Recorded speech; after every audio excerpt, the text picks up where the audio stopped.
दोस्तों स्वागत है आपका हमारे YouTube चैनल ऑल्टेड एजुकेशन क्लासेज में। दोस्तों आ गए हैं पर्यावरण का न्यू टॉपिक को लेकर। दोस्तों आज हम किस पे बात करेंगे? दोस्तों आज हम बात करेंगे आहार श्रृंखला, फूड चेन के ऊपर। आहार श्रृंखला सबसे पहले क्या है दोस्तों, इसके बारे में जानेंगे। आहार का मतलब क्या होता है दोस्तों? भोजन, समझ सकते हैं। श्रृंखला का मतलब चेन, आपको याद होगा। देखिए यहाँ पे आहार श्रृंखला, श्रृंखला मतलब चेन, फूड मतलब भोजन। आहार का दूसरा नाम भोजन भी कर सकते हैं हम इसको, और चेन या तो कड़ी, श्रृंखला को कड़ी भी बोला जाता है।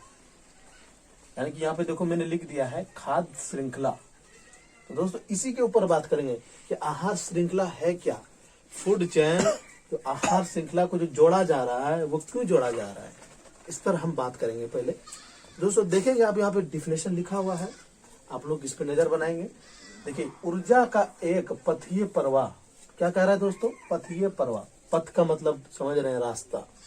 एक दिशा में जो प्रवाह, एक दिशा में जो ऊर्जा जा रही है, एक तरह से इसको सिंपल भाषा में समझेंगे हम लोग। उसमें उपस्थित एक पारिस्थितिक तंत्र में, एक पारिस्थितिक तंत्र को क्या बोलेंगे? इकोसिस्टम। दोस्तों हमारी पिछली वीडियो में इकोसिस्टम के बारे में बताया हुआ है, आप लोग वहां से देखेंगे। श्रृंखलाबद्ध तरीके से मतलब फूड चेन के द्वारा, जैसे तैसे नहीं, श्रृंखलाबद्ध तरीके से एक दूसरे पे डिपेंडेबल होके, आपको पता होगा, तरीके से जुड़े जीवों को द्वारा होता है। मतलब इस आहार श्रृंखला में जितने भी जीव हैं वो सब जुड़े होते हैं श्रृंखलाबद्ध तरीके से, सिस्टमिक ढंग से। उसे हम क्या कहें? जीवों के इस श्रृंखला को आहार श्रृंखला कहते हैं। जीवों के द्वारा जो ये चेन बनाई जाती है, जो फूड चेन का जाल बनाया जाता है, उसी को क्या बोलेंगे? आहार श्रृंखला। यहाँ तक क्लियर है दोस्तों?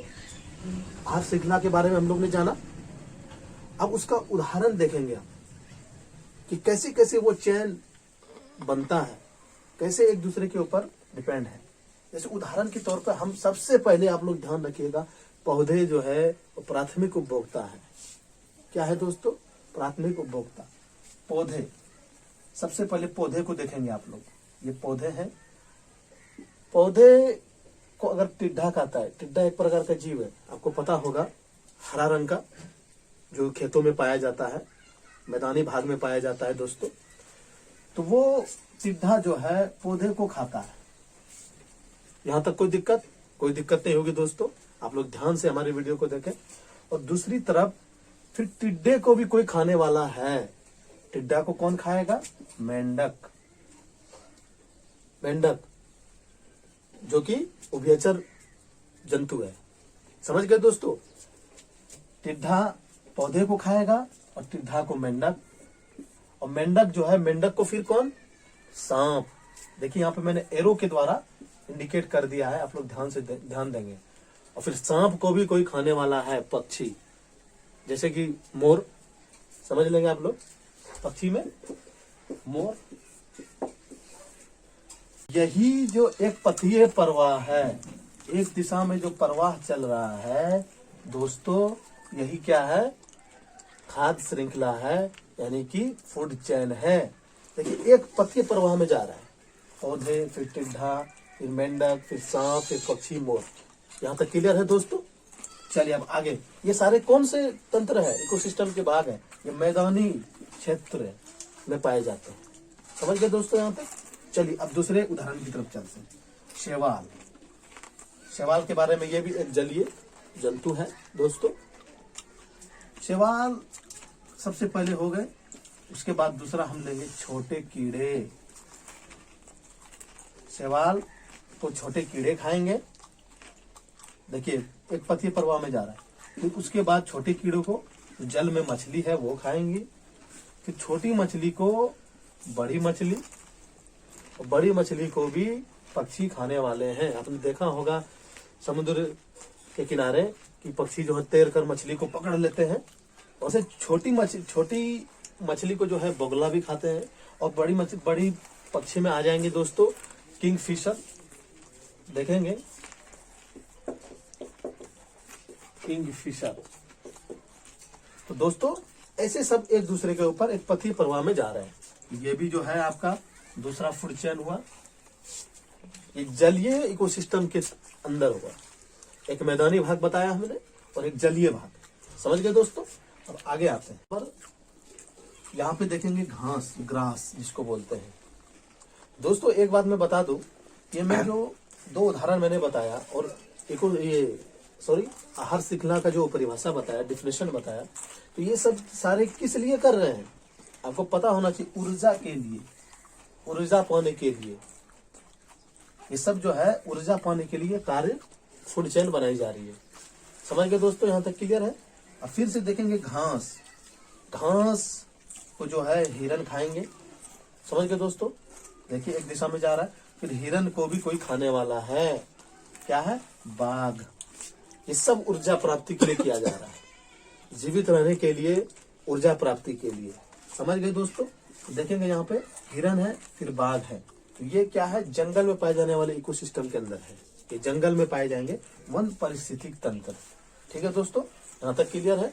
ये सारे आहार श्रृंखला के अंदर जितने भी वर्क होंगे, आहार श्रृंखला बनाई जाएगी, तो वो उसमें ऊर्जा पाने के लिए कार्य होगा। तो दोस्तों आइए अब जो हम लोग हैं आहार श्रृंखला के फूड चेन के स्तर जानेंगे। ये 5 तरीके के होते हैं, ठीक है दोस्तों। तो देखेंगे यहाँ पे 2 स्तरीय, मतलब 2 लोगों के बीच ये चेन बनेगा। 2 स्तरीय का मतलब 2 श्रृंखला के अंदर ये चेन बनेगा, 2 चेन बनेगा, 2 श्रृंखला बनेगी। जैसे सबसे फर्स्ट में पौधा, पौधा तो प्राथमिक उपभोक्ता है, वो आएगा ही आएगा। तो पौधा जो है उस पर डिपेंड है। फिर हाथी, कौन है दोस्तों, हाथी, पौधे के ऊपर हाथी। उसके बाद जो है तीर्थ स्तरीय आते हैं। सबसे पहला हो जाएगा पौधा, उसके बाद हिरन, उसके बाद बाघ। समझ गए दोस्तों, ये त्रिस्तरीय हो गए। त्रिस्तरीय जंतु इसमें श्रृंखला रूप से जुड़े हुए हैं, फूड चेन के अंदर जुड़े हुए हैं। अब 4 स्तरीय की ओर देखेंगे, पौधे हो गए, खरगोश, देखिए यहाँ पे खरगोश को जोड़ा गया, तो खरगोश जो है घास खाएगा। ये खरगोश को लोमड़ी, लोमड़ी को फिर शेर। कैसे चेन बाय चेन बनते जा रहे हैं, श्रृंखला बनती जा रही है। उसके बाद 5 स्तरीय देखेंगे दोस्तों, पौधे, उसके बाद टिड्डा, वही जो हरा ऐसा जो जानवर रहता है उड़ने वाला, जिसको हम बताए थे पहले, टिड्डा। उसके बाद मेंढक, मेंढक को भी डाला गया। उसके बाद सांप, उसके बाद पक्षी। पक्षी में जो है हम लोग बाज भी ले सकते हैं, बाज होगा ही, बाज है दोस्तों। तो ये क्या है, ये आहार श्रृंखला के लेवल है। ये सब किसके लिए हो रहा है, ऊर्जा प्राप्ति के लिए, एक दूसरे पे डिपेंड है। अब अगली बात हम बताएंगे यहाँ पे कि उपभोक्ता जो कंज्यूमर है, केवल 10% ऊर्जा जो है वो अपने अंदर संचित रखते हैं, जमा रखते हैं। 10% ऊर्जा जो है अपने शरीर में संचित रखते हैं, रूपांतरित करता है। उसके बाद बाकी जो 90% ऊर्जा है उसकी क्षय होती है विभिन्न व्यवहारों में। इसे लिंडमैन का सिद्धांत बोलते हैं। लिंडमैन जो है 1942 में जो है नियम प्रतिपादित किया था उन्होंने। तो कहने का मतलब है कि 10% का सिद्धांत इसको कहा जाता है। हम बता देते हैं, जैसे ग्रास में जो है, घास में 10,000 कैलोरी ऊर्जा है, तो उसका 1,000 कैलोरी जो है वो किसको मिलेगा, ग्रास शेपर को, मतलब जो है जैसे मेंढक या खरगोश। फिर उस पे फिर बटेगा वो सांप को। इसी तरह करके जो है वो 100 कैलोरी में चला जाएगा, 1000 कैलोरी में जाएगा। तो वही 10% ही वो अपने अंदर रखेगा और बाकी जो है वो 90% क्षय कर देगा। उसके बाद जैसे यहाँ पे देखेंगे ऊर्जा का पिरामिड जो है, क्षय का मतलब यहाँ पे है दोस्तों कि 90% ऊर्जा वो जो है विभिन्न व्यवहारों में खत्म कर देगा और सब चीजों में 10% को वो डिस्ट्रीब्यूट करेगा आगे। अब उसके बाद जो है यहाँ पे ऊर्जा का जो पिरामिड है उसको देखेंगे। जैसे सूर्य, सबसे पहले सूर्य ऊर्जा इकाई है। सूर्य से किसको मिलेगा, उत्पाद कौन हुआ, पौधे जो है सबसे पहला उत्पाद जो होंगे वो पौधे, सूर्य से जो है पौधे को मिलेंगे। उसके बाद पौधे के बाद प्राथमिक उपभोक्ता, जिसमें क्या है, गाय भैंस बकरी। देखिए मैंने यहाँ पे लिख दिया है गाय भैंस बकरी।